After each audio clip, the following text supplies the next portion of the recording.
Que reste-t-il des Arabes dans l'ADN des Swahili? Pendant plus de 1000 ans, du 7e au 19e siècle, des millions d'Africains ont été déportés vers la péninsule arabique, la Perse, l'Inde et l'Asie du Sud-Est. Et dans l'autre sens, des marchands arabes et persans se sont installés sur la côte est-africaine, ont eu une descendance sur place et ont laissé une empreinte génétique. Et c'est sur la côte Swahili, du sud de la Somalie au nord du Mozambique, que cette histoire se lit le plus clairement dans l'ADN. En 2023, une étude publiée dans Nature a analysé l'ADN ancien de 80 individus provenant de 6 sites archéologiques de la côte Swahili, datés entre le 11e et le 16e siècle.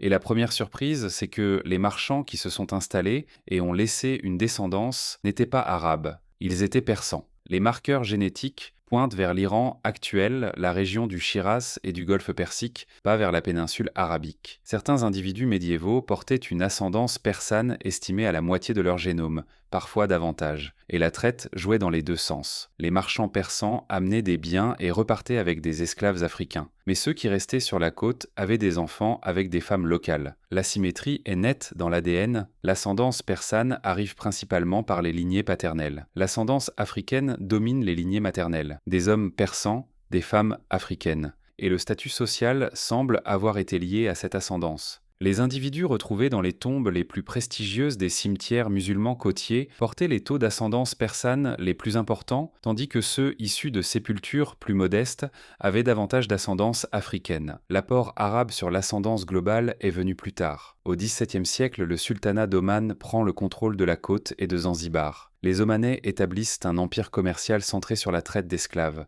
Zanzibar devient le plus grand marché d'esclaves de l'océan Indien. Des centaines de milliers d'Africains de l'intérieur sont déportés vers les plantations de clous de girofle de Zanzibar, vers Oman, vers le Golfe.